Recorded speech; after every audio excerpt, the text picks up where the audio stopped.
রমজানের ভিতরে মরাও কিন্তু সৌভাগ্য, এটা জানেন? রমজানের ভিতরে আমি একটা যুক্তি দেই, কেন হুজুররা মানবে কি মানবে না জানি না, কেন হুজুরগুলোকে তো মানতে পারবো না, এই জন্য যুক্তি দিতেছি। রমজানের দোচকের দরজা কি থাকে? আচ্ছা, রমজানে যে মরলো দুচোখে দেওয়ার তো সুযোগ নেই, কেন দরজাই তো বন্ধ, ওর জন্য তো আর খুলবে না। কি খুলবে নাকি? কি কি বলেন, খুলবে দরজা? কি রমজানের কে বলছে দরজা বন্ধ? আল্লাহ রাসূল বলছে দরজা উগলিকাত আবওয়াবুন নার, জাহান্নামের দরজা বন্ধ, ফুতিহাত আবওয়াবুল জান্নাহ।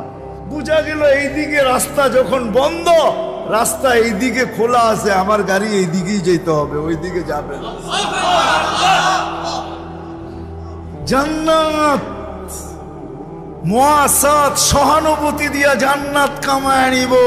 আমার মতো সবজি বিক্রিকারী, আমার মতো মাছ বিক্রিকারী, আমার মতো গোশত বিক্রিকারী, আমার মতো দৈনন্দিন মুদি দোকানদার, আমার মতো দৈনন্দিন প্রয়োজনের জিনিস যারা বিক্রি করে, ওরা 11 মাস জান্নাত কামানোর কোনো সুযোগ হয় না, মসজিদে যাওয়ার এই সুযোগ হয় না, নামাজ পড়ার এই সুযোগ হয় না, আল্লাহ আল্লাহ করার এই সুযোগ হয় না। আমি একটা মাস বাইসা নিছি, আমি এই মাসে জান্নাত কামায় নিব, কিন্তু বন্দেগি দিয়া তো পারবো না, এই জন্য বাইসা নিছি, আমি সহানুভূতি দিয়া কামায় নিব। বলো কোলামা যে সহানুভূতির বিনিময়ে জান্নাত দিবে কি দিবে না? ওয়াদা আছে কি নাই? তখন আপনিও বলতেন যে তুমি জান্নাতের জন্য লাভ নিবে না, তখন ক্রেতারও 2টা কাজ করতো, প্রয়োজনের বেশি এক রত্তি কিনতো না, প্রয়োজনের বেশি এক রত্তিও বেশি নিত না। এমন না যে যেই দামে কিনা ওই দামে বিক্রি, সারা বছরটা কিনা ফ্রিজে রেখা দেয়। তাহলে ক্রেতাও হয়তো এরকম যে যা প্রয়োজন এর চেয়ে বেশি এক রত্তি নিব না। যদি জিজ্ঞাসা করে কেন, আমিও সহানুভূতি দেখাইতে চাই, ওরও জান্নাত দরকার, আমারও দরকার। আবার নিয়া 10 টাকা হাদিয়া দিয়া দিত, বলবো তোমাকে লাভ দিতেছি না, তুমি লাভ নিবে না আমি জানি, তুমি জান্নাতের আশায় লাভ নিবে না আমি জানি, আমি তোমাকে লাভ দিতেছি না, আমারও জান্নাতের দরকার, আমিও সহানুভূতিমূলক 10 টাকা তোমাকে বেশি হাদিয়া দিই। তাহলে আমার সমাজটা এরকম হতো, এরকম হতো, এরকম হতো। ওই কথার থেকে বাহির হয়ে গেছি, মনে রাখতে হবে। মৌসুম আইসা যেরকম ফুল ফুটায়, ফল ফলায়, মৌসুম আইসা ফুটায়, মৌসুম আইসা ফলায়, রমজান ও মৌসুম। এই জন্য আল্লাহ সমস্ত কাতারকে শেষ করা একটা কাতার বানায় দিয়েছে। সব ফরজ, নফল ও ফরজ, মুস্তাহাব ও ফরজ, সুন্নত ও ফরজ, ফরজ 70 গুণ বেশি। 70 গুণ বেশি। সব কথার পিছনে একটা বুঝ আছে, বুঝ। তোর হাসি বুঝি আমি বুঝি না, তুই হাসিটা কে লেগা দিলি? হাসি দেওয়ার পরে বলে না কি, হঠাৎ একটা হাসি দিল বন্ধু আইসা, আপনি বুঝা ফেললেন, তখন আপনি কি বলেন? তুই যে হাসিটা দিলি, তুই ভাবতেছিস তুই হাসি কেন দিলি আমি বুঝি না। এখনো বুঝি ক্লাস 1-এ পড়ি। এরকম হয় না? হয় না? দিয়ে অনেক কিছু বুঝায় ফেলে, ঠিক না? ঠিক না? সত্য এটাই। এরকম হাদিসও অনেক কিছু বুঝায় ফেলে, হাদিসও অনেক কিছু বুঝায় ফেলে। রমজান ওই মৌসুম ছিল, ওই মৌসুম, ওই ভরা মৌসুম।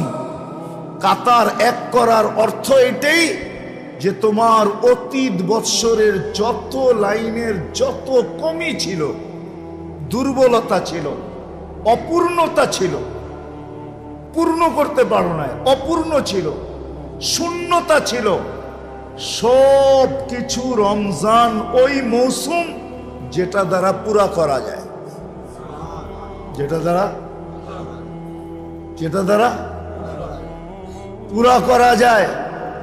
ফরজ বলো তো অতীতের ফরজও পুরা করা যায়। কেন? এইখানে তো এক ফরজই 70 ফরজ। এক ফরজ, হ্যাঁ, মাস হিসাবে ধরলে প্রতি মাসে 12 ফরজ, ঠিক না? হ্যাঁ, কি কন 12 না? হ্যাঁ, মাস হিসাবে 12, তো 70-এর 12 বাদ দিলে তার থাকে কত? তারপরে তো 58 আমার ব্যালেন্সে থাকবে, ঠিক না? পুরা তো হবে, আরো আমার গাঠটিও বড় থাকবে, ঠিক না? কত থাকবে? 58, ঠিক না? আমার মনে হয় আল্লাহ পাক ভাবতেছিলেন যে 58, আমার বন্ধু যদি নারাজ হয়ে গেল, বন্ধুর উম্মত যদি আঙ্গুল উঠাইল যে মাত্র 58 দিলেন, আপনি না আমাদেরকে অনেক ভালোবাসেন, হুজুররা খালি ডোল পিটাই তো আপনি আমাদেরকে ভালোবাসেন, তো এই 58 কি দিলেন ব্যালেন্সে? 58 এটা কিছু একটা হইলো নাকি ভালোবাসার প্রমাণ? আমার মনে হয় এই জন্যই আল্লাহ সূরায়ে ইন্না আনজালনা নাযিল করে বলছে আরো 1000 মাস যোগ করালো। 58 যখন কম হয়ে গেল তো আরো 1000 মাস কি করে না, আরো 1000 মাস। এটা হয়তো আমাদের দিকে তাকায় অথবা আমাদের নবীজির দিকে তাকায়, কেন আল্লাহ জানে বন্ধুর অভ্যাস। প্রথমে চাওয়া ছাড়া আল্লাহ দিছেন আল হাসানাতু বিআশারি আমসালিহা, 1 করবে 10 দিব। আমাদের নবীজি হাইসা দিয়া বলছেন ইয়া আল্লাহ জিদলি উম্মতি, মাত্র 10। আমি উম্মত, আপনি 3 জন মিলাইলে 10 কেমনে মানি? আমি উম্মত, আপনি 3 জন মিলাইলে 10 কিভাবে মানি? শুধু 10। আল্লাহ বলে 100। আবার বলছে জিদলি উম্মতি, আবার ওই কথা, আমি আপনি উম্মত মিলাইলে 100 কি করে মানি? আল্লাহ কয় 700। আবার ওই কথা নিয়ে আসছেন 700, আমি আপনি উম্মত মিলাইলে 700 কি করে মানি? আল্লাহ বুঝা ফেলছে সংখ্যা বললে বন্ধু সংখ্যা বলতেই থাকবে। তো আল্লাহ কয় বিগাইরি হিসাব, হিসাব ছাড়া দিন। তো আল্লাহ রসুল খুশি হয়ে গেছে, হাইসা দিয়েছেন, বলছে তাইলে ঠিক আছে, তাইলে জানি না ওলামা মানবে কি মানবে না। কোন এক পর্বে কিতাব ঘাটলে হয়তো পাইতে পারেন কোথাও লেখা, কিন্তু হাসিয়ায় হুসিয়ায় দেখতে হবে। যে বড় বড় কিতাব আপনাদের চোখের সামনে থাকে ওগুলা ঘাটলে নাও পাইতে পারেন, কিন্তু ছোট ছোট কিতাব ঘাটতে হবে। হ্যাঁ, ওই যে একটা প্রবাদ বাক্য আছে না, অনেক সময় বড় বড় বাঘ থাকে ছোট ছোট বনে। হাসিয়া হুসিয়া অনেক কিছু লেখা থাকে যেটি বড় বড় কিতাবে লেখা নাই। তো কোন এক পর্বে আল্লাহ রসুল জিজ্ঞাসা করছে ইয়া জিবরিল, আমার উম্মতের তওবা আল্লাহ কতক্ষণ কবুল করবে, কোন সময় পর্যন্ত কবুল করবে? তো জিবরিল আলাইহিস সালাম জবাব নিয়ে আসছেন হাত্তা ইউগারগির, কণ্ঠনালীতে রু আসার পূর্ব মুহূর্ত পর্যন্ত কবুল করবে। তো আল্লাহর রসুল খুশিতে আত্মহারা হয়ে বলছে ইদানিয়া জিবরিল, ইদানিয়া জিবরিল, ইদানিয়া জিবরিল। তাইলে জিবরিল আমার উম্মত বেঁচা যাবে, আমার উম্মত বেঁচা যাবে। আল্লাহর রসুল খুশিতে আত্মহারা হয়ে গেছে। আমরা তো নবী চিনি না, রসুলই চিনি না। এই জন্য কথা মনে উঠলো, এই জন্য বলতেছি আমাদের ওলামায়ে কেরাম আমরা চিৎকার দেই আগাছা আগাছা আগাছা আগাছা। আমাদের সমাজে নতুন করে আগাছা আগাছা জন্ম নিতেছে আর দ্রুত ছড়াইতেছে আগাছা। হ্যাঁ, মনে হয় বোঝেন নাই। কেন জানেন? আমরা নবীকে হাইলাইট করি নাই। রাসূলুল্লাহ সাল্লাল্লাহু আলাইহি ওয়াসাল্লামকে যদি হাইলাইট করতাম, শান বয়ান হইতো, সিরত বয়ান হইতো, রসুলের সুরত বয়ান হইতো, রসুলের রাত্র দিন বয়ান হইতো, তাইলে আমাদের যুবক চিন্ত যে রসুলের পরিচয় বয়ান হইতো, রসুলের পরিচিতি বয়ান হইতো, রসুলের কতটুকু প্রয়োজন আমি রাখি এটা যদি বয়ান হইতো। কসম খোদার, রমজানের দিন মসজিদে বসা লেখা রাখেন আল্লাহর রসুল যার পক্ষে যাবে আল্লাহ তার পক্ষে যাবে। আল্লাহর রসুল যদি পক্ষে না গেল, আপনি সারা জীবন আল্লাহ আল্লাহ আল্লাহ আল্লাহ আল্লাহ আল্লাহ জিকির করতে করতে লা ইলাহা ইল্লাল্লাহ পড়তে পড়তে জান দিয়া দিতে পারেন, আল্লাহ আপনার পক্ষে যাবে না। লেখা রাখেন আমার কথা। রসুল যদি পক্ষে না গেল, কোরআন বলে, কোরআন ওয়াস্তাগফিরুল্লাহ ওয়াস্তাগফারা লাহুর রাসূল লাওয়াজাদুল্লাহ তাওয়াবার রহিমা। ওয়াস্তাগফিরুল্লাহ ওয়াস্তাগফিরুল্লাহ ওয়াস্তাগফারা লাহুর রাসূল লাওয়াজাদুল্লাহ তাওয়াবার রহিমা। এই আয়াতের শুরু থেকে ওয়ালাউ আন্নাহুম ইযযালামু আনফুসাহুম, আপনার উম্মত যখন গুনাহ করবে, সুম্মা জাউকা, পরে আপনার কাছে আসবে আর আমাদের কাছে মাপ চাবে, আমরা বন্ধু ওর দিকে দেখবো না, আমরা আপনার দিকে দেখবো, আপনি পক্ষে না বিরুদ্ধে। রসুল পক্ষে হওয়া ছাড়া আল্লাহ পাওয়া ইম্পসিবল, যত ডাকেন। আপনি ভাবছেন রসুলকে বাইপাস করে আল্লাহ পেয়ে যাবেন? হ্যাঁ, লা ইলাহা ওই পর্যন্ত কবুল হবে না যতর মধ্যে মুহাম্মদুর রাসূলুল্লাহ কবুল না হয়। আগে মুহাম্মদুর রাসূলুল্লাহ গ্রান্ট হবে, মঞ্জুরি পাবে, পরে লা ইলাহা ইল্লাল্লাহ মঞ্জুরি হবে।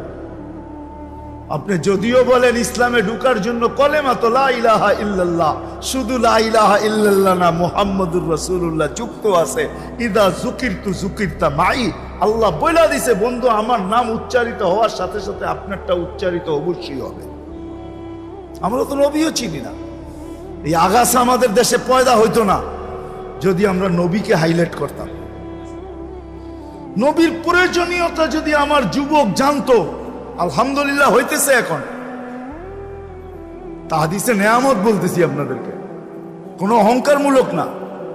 ওদিন আমি কিশোরগঞ্জে গেছি রোজার আগে, এই রোজার একবারে আগ মুহূর্তে, তো ঢাকা ইউনিভার্সিটির এক ছেলে আমাকে আইসা টুপি খুইলা বলতেছে, হুজুর দেখেন তো আমার চুলটা আল্লাহর নবীর আদর্শ মতো কাটা হয়েছে কিনা। আমার দিল ভরে গেছে। আমার মনে হয় রব্বে কাবার কসম খায়া বলতেছি, আল্লাহ যদি পার করে, মনে হয় এটার লেগেই পার করে দিবে, আর কোনো আমল তো নাই, এটাকেই উসিলা বানায় পার হইতে পারি। যুবক এসে টুপি খুইলা বলতেছে, হুজুর দেখেন তো আল্লাহ রসুলের আদর্শ মতো চুল কাটা হইল কিনা। কেন আমার বয়ানে আছে যে তুমি জীবনে একবার হইলো আল্লাহ রসুলের আদর্শ মতো চুল কাটো, আর নিজের কাছে রাইখা দাও, কিয়ামতের দিন দেখা হইলে হাত পাতার সুযোগ হবে যে আমি জীবনে একবার হইলো আপনার আদর্শ মতো চুল কাটছি, আমারে কি দিবেন দেখবা, হাত পাতার সুযোগ হবে। আল্লাহ রসুল, আমরা রসুলের প্রয়োজনীয়তা জানি না, ওনাকে হাইলাইট করি না, নিজে হাইলাইট হই। আরে জীবনের মকসদ যদি বাংলাদেশে করতো ওলামারা, তাহলে এই আগাছা বাংলাদেশে কোনোদিন তৈরি হতো না। দ্রুত ছড়াইতেছে, আমরা যতই চিল্লাই না কেন, আমার মনে হয় না কিছু হওয়ার মতো না। উচিত আল্লাহ রসুলকে হাইলাইট করা, আল্লাহকে হাইলাইট করা। আল্লাহ চিনি না, আল্লাহকে, আল্লাহকে চিনি না। ও মেরে দোস্ত, একটা ছোট উদাহরণ দিয়ে বুঝাই। আচ্ছা বলেন তো, শ্বাস ছাড়া আর নেওয়ার ভিতরে দূরত্ব কতটুকু? বলেন তো কতক্ষণ? হ্যাঁ, জোরে বলেন না। নো নো নো নো, কতক্ষণ কেউ জানেন? কয়েক বলেন না, 1 সেকেন্ডও না, ন্যানো সেকেন্ড। ন্যানো বোঝেন? 1 সেকেন্ডের অর্ধেক। 86,400 সেকেন্ডে 1 ঘন্টা হয়, 24 ঘন্টা হয়। 24 ঘন্টায় আপনি 1,60,000 বার নেন আর ছাড়েন, তাইলে হিসাবে দাঁড়ায় আধা সেকেন্ডের মতো। ছাড়তে আর নিতে এর দুটার মধ্যখানে আপনি নিলেন কোনটা? অক্সিজেন যে নিলেন, এটা কোনটা নিলেন? পিওর, ঠিক না? হ্যাঁ, ছাড়লেন কি? বিষাক্ত, ঠিক না? হ্যাঁ, কিন্তু এই ছাড়া নেওয়ার ভিতরে ডিস্টেন্স, দূরত্ব কতটুকু? ন্যানো সেকেন্ড, ঠিক না? আপনি যদি যেটা ছাড়ছেন ওইটাই যদি নিতেন, এরকম যদি 1 সপ্তাহ 1 মাস নিতে থাকেন, আপনার ফুসফুস মুখ দিয়া বাইরে চলে আসবে, মুখ দিয়া। জিজ্ঞেস করেন বিজ্ঞানকে। এই আধা সেকেন্ডের ভিতরে আপনার জন্য এই অক্সিজেনটাকে, দূষিতটাকে পিওর করে কে সাপ্লাই দেয়? কে সাপ্লাই দেয়? আধা সেকেন্ডের ভিতরে। আপনি বলবেন গাছে নিয়ে যায়, গাছ আবার আমাকে পিউরটা দেয়। এনে গাছ কোথায়? হ্যাঁ, আপনার কামরার ভিতরে গাছ কোথায়? আপনার বেডরুমে গাছ কোথায়? আপনার বেডরুম আর গাছের দূরত্ব কতটুকু? আধা সেকেন্ডের ভিতরে এতটুকু গাছ দ্রুত গতিতে করলো তো করলো কি করে? তার কাছে এরকম কি প্রযুক্তি আছে? আপনি বলবেন গাছ তো এটা খাইয়েই বাঁচে, ঠিক না? গাছ এটা খাইয়েই কি করে? হ্যাঁ, আমি বিতর্কে যাইতেছি না, আমি বুঝানোর জন্য বলতেছি। গাছ এটা খায়া বাঁচে, ঠিক না? তাহলে আপনার কাছে আমি প্রশ্ন করব, মানুষ আগে আসছে দুনিয়াতে না গাছপালা আগে আসছে? হ্যাঁ, কি বলেন? হ্যাঁ, আপনি বলতেছেন গাছপালা আগে আসতেছে, ওনারা কিছুই বলে না। কে আগে আসছে? পরিবেশটা আগে আল্লাহ আমাদের উপযোগী বানায়া তারপরে আমাদেরকে পাঠাইছেন, ঠিক না? ওই সময় গাছ অক্সিজেন কোত্থেকে নিছে? কার্বন ডাই অক্সাইড কোথায় পেল গাছ? কোথায় পাইছে? মানুষই ছিল না, কোথায় পেল? কি হ্যাঁ, ওগুলা কি সব ময়রা শুকায়া পড়া ছিল? আমরা আবার পরে ওরা আবার দাঁড়াইছে। হ্যাঁ, তৃতীয় যুক্তি আমার, আমি তর্ক করতেছি না। সাহারা মরুভূমিতে কোনো গাছ নাই। আমি 3-3বার সাহারা মরুভূমি দেখছি। 3-3বার সাহারা মরুভূমি চৈষা বেড়াইছি আমি, চৈষা। আমার পায়ের দাগ সাহারায় আছে। সাহারা মরুভূমিকে কিয়ামতের দিন আমার পায়ের দাগ দেখাইতে হবে। আমি ওখানে গেছি আলহামদুলিল্লাহ। সাহারায় তো কোনো গাছ নাই, ওইখানে অক্সিজেন নেয় পিওর পায় কোত্থেকা? সোজা কথায় আসেন, হাফ সেকেন্ডের ভিতরে এই দূষিতটাকে আল্লাহ পিওর করে আপনাকে আমাকে সাপ্লাই দেয়। ওই আল্লাহকে হাইলাইট করবেন না কাকে করবেন? হ্যাঁ, কাকে হাইলাইট করবেন? কার প্রশংসা করবেন? কাকে বড় বানাবেন? শুধু শুধু তো নবীজিকে বলেন নাই কুম ফাআনদির রাব্বাকা ফাকাব্বির। নবীজি ওঠেন, ওঠেন, আমাদেরকে হাইলাইট করেন, আমরাও আপনাকে হাইলাইট করে দিব। এরকম হাইলাইট করব আপনাকে আমরা যে আমার আরশ পর্যন্ত অপেক্ষা করবে আপনি কদম কখন রাখবেন। আমার আরশ অপেক্ষা করবে আপনি কদম কখন রাখবেন, এরকম হাইলাইট করব আপনাকে। ওয়া রাফা'না লাকা যিকরাক, আপনার জিকিরও উঁচা করে দিব। কিন্তু আফসোস আমরা নবীকে হাইলাইট করলাম না, যার কারণে আগাছা তৈরি হয়েই চলছে। আসেন আজকের থেকে নিয়ত করি যে নবীর আদর্শ শিখব, নবীর শান শিখব, নবীর প্রয়োজনীয়তা জানব, যে আমি কতটুকু নবীজির প্রয়োজন রাখি, কোন কোন ক্ষেত্রে রাখি। যতই কপালে দাগ পড়ান কোনো লাভ নাই যদি মুহাম্মদুর রাসূলুল্লাহ পক্ষে না আসে। আর যদি পক্ষে আসলো, হায় হায় হায়, যদি পক্ষে আসলো, পক্ষে পক্ষে পক্ষে পক্ষে যদি পক্ষে চলে আসলো, এক কথায় যদি পক্ষে চলে আসে, এক কথায় যদি পক্ষে চলে আসে, এক কথায়। এই জন্য তো বলছিলেন যে আমার উম্মতের শাফাত তো, আমার শাফাত তো সবচেয়ে বেশি আমার গুনাহগার উম্মতের জন্য। আপনারা আমার জন্য কম, আপনারা আমার জন্য, আপনারা আমার জন্য, আপনারা আমার জন্য। ভালোবাসা সবচেয়ে বেশি গুনাহগার উম্মতরে দিছে আল্লাহ রাসূল। কি ভালোবাসা সবচেয়ে বেশি?